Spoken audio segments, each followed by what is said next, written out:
So, Porsche 911 992 Carrera 4 GTS, almost 12-month ownership review. One of the best things about this car, and the only time the exhaust is actually ever loud, thanks emission noise regulations, is this. That's the only time that you actually get a really nice noise out of the exhaust. And that's probably one of the first things to say about this car. It's a little bit restrained in the, exhaust department, and it doesn't make the best sound, which is quite unfortunate because when you do open this thing up, it does sound really nice. So one of the things about this car is it's not that wide. I think it's like 6 foot wide. And so getting through tight spaces, parking it, is actually really straightforward, especially with the 3D cameras and the surround view. Compared to a Lamborghini, which is like 2 meters plus, or an SUV, you really feel, I'm gonna say you feel cozy, because when 2 people are in here, you're not too close, but you're not too far. We had to put 4 people in here, but I don't think they'd fit. But there is a sense of feeling quite stuck to the road, quite low down, not too low, again, not like a Lamborghini low, but low enough that you're in something special, you're in a sports car, you're in a supercar, but also feeling quite cozy. And I think that also is down to the interior. This is one of the loveliest interiors to spend time in a sports car. I think a lot of sports cars go lightweight, aka cheap, McLaren, Ferrari, etc. But Porsche it just works, It's high quality, the finish is great, the leather's great, the stitching is all in line. McLaren, I'm looking at you again. There's just something about the build quality in here that inspires confidence, that also gives you a sense of coziness, but not too cozy. It's not a Bentley, it's not a Rolls Royce, it's not a 5-star hotel, it's a 5-star Scandi, experience. It is minimalist, but there's enough in here to kind of keep you interested and keep you engaged. When you look at the gauge cluster, which unfortunately they've taken away the analog rev counter, and the rev counter is stunning. It's a rev counter. If you're not a car person, you're going to say, huh? But it is very good looking. And, by removing that, I think Porsche's really lost something in the 992.2, which is the newer one. This is the 992.1. The door handles as well, they feel nice when you pull them. It's just a nice place to be in, a place that you don't question anything, but then you also don't have anything bad to say. And it's subtle things. I mean, subtle. £1,000 for Alcantara roof lining, it makes a big difference. I think one of the good things about this car, apart from the acceleration, is how, put it in normal mode, which is currently in, and you're cruising through town, you're going to the shops, you're on the motorway, it is just placid. It's normal. It's a VW, but a lot nicer than that. It's just a normal car. I don't know what else to say about it. It just feels, look, you still feel like you're in something special. You see the Porsche crest, you see the leather, you see the pink. You're in something special, but it just feels normal. And I think that's the beauty of this car, is it really, whereas a lot of sports and supercars don't manage that kind of Jekyll and Hyde, they don't manage the 2 types of personality. Thumbs up to another Porsche driver. They don't handle that duality very well. They're still a bit ragged. They've got a single clutch gearbox. Especially if you put it in wet mode. Here's a cheat code for you. Put it in wet mode when it's not wet, if you want an even more chilled out ride. But it balances that aggression and that scalpel of a precision attack when you press the accelerator, but it's very easy to drive. The steering is a little bit heavier than actually I thought it would be, especially coming from an older AMG. I mean, it's nothing that you're not used to, but it's not like a Fiat 500 light. It hasn't got power steering plus on it, which 200 quid option. I probably would have done it just because it probably makes a small difference when you're parking, especially in London. You're parking with curbs. But when you then put it into Sport, Sport Plus, and the exhaust wakes up and it sounds less like a vacuum cleaner, and it has this different personality that is still very precise and still very calculated, but in a much more aggressive and bombastic way. People say, is the GTS the sweet spot of the range? From all the Porsches I've driven, yes, I think it is.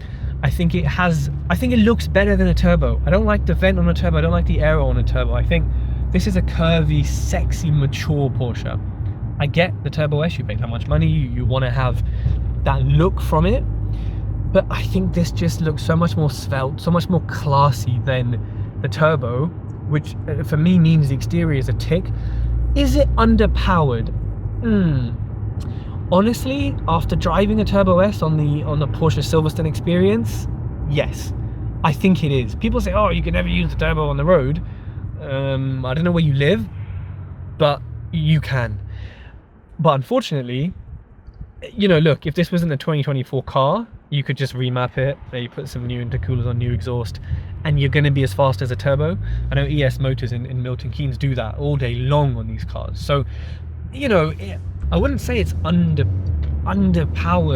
if you buy an older model and remap it.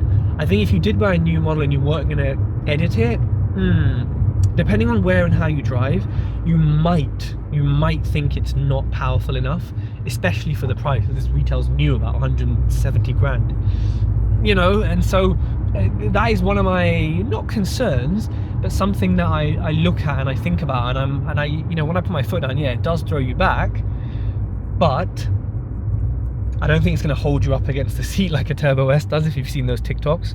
So one thing I would say is, it is the sweet spot, but I think on the power front it could do with a little more. The suspension is stiff. I'm very used to it now. When we first test drove it, I wasn't expecting it to be this stiff. Definitely used to it. Definitely used to the seats being a bit harder than, you know, an older AMG. But the power is something that I definitely question, and I'm definitely, you know, if keeping this long term with this level of power, I'm not sure. Maybe I'm just crazy and I want more, but there are straights in the countryside where you can really unleash it. And, you know, I think also because the exhaust is so tame, when you do put your foot down, it feels slower because there's less theatre. It's not a 6-litre Ferrari V12 that's screaming at you. It is very much, you know, controlled. And you'll hear from some of the exhaust clips from the car that I think that lack of theatre lets it down. And one thing about this Porsche, which I'm sure every single review will talk about, is the handling. It is divine. It goes exactly where you want it to go when you want it to go. It's a 4-wheel drive, it's a GTS 4, so 4 GTS, so you do feel the front wheels sort of clawing sometimes and pulling you out of corners sometimes, especially under hard acceleration, which is quite interesting. You don't feel that in a 2-wheel drive car. Porsches are always going to be planted, whether they're 4-wheel drive or not. Some argue that the 4-wheel drive is overkill.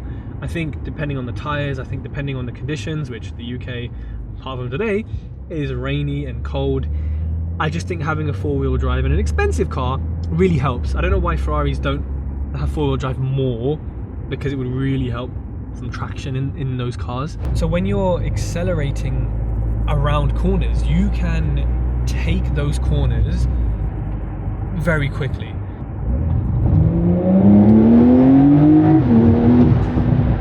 That's just a little blip to show you what the acceleration's like with sort of 99% foot down. It's good, you know, the camera got thrown back, but you know, I kind of didn't as much. But the handling, you know, you can go around corners way faster than you think on a safe place, on a track, of course. And that is just something that Porsche, again, like many aspects and elements, has just absolutely nailed.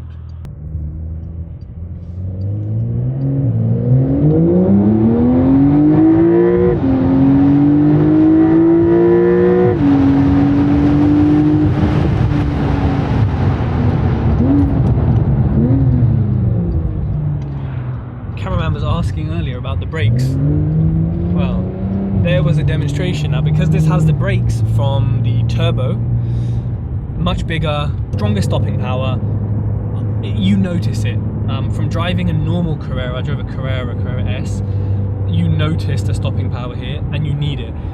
When we just stopped now, ABS definitely got involved at the end, But if I pressed harder, I know we would have come to a stop very, very quickly. So safety wise, and also just knowing that if you, like there, didn't see the sat nav and you needed a turn, you can make it.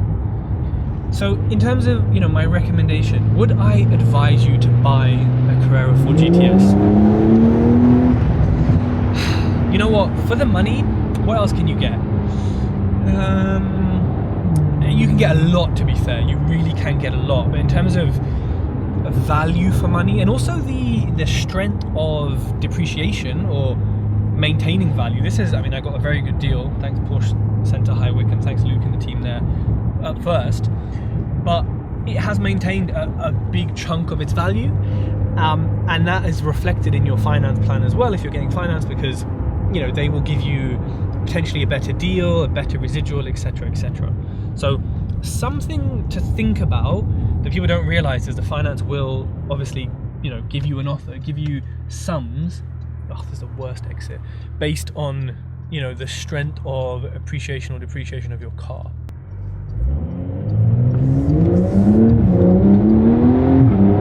So as you can see there, we pulled out a very tight gap, and it absolutely, let's take the country road, it absolutely made it. And it didn't even skid, nothing happened. It was chill, it was a chill guy.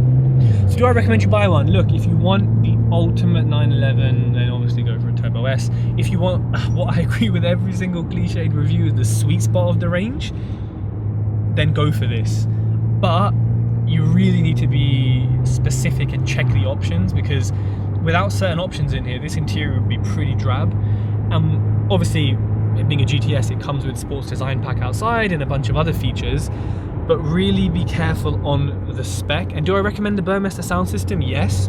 Is it worth £5,000 versus an aftermarket system? No. If your car doesn't come with one, honestly, don't be too upset. There's lots of companies who will do, you know, a third party kind of fix on it. So I do recommend it, and I've loved it, and I love it. This is the kind of car that, to be fair, I could keep forever. It's the ultimate one car daily. It does everything apart from sit for people, but it has that duality. It has the purpose when it needs to have it. It's very placid and peaceful to drive otherwise. It just ticks all the boxes, and it works every single time. And it's a great interior, great infotainment system, always works, always connects. So in that respect, it's the perfect one car. If you had a choice of 5, would this be one of them? I don't know. I think with a choice of 5, you kind of pick 5 very different ones. You pick 5 that together make the ultimate car, whereas this has it all in one.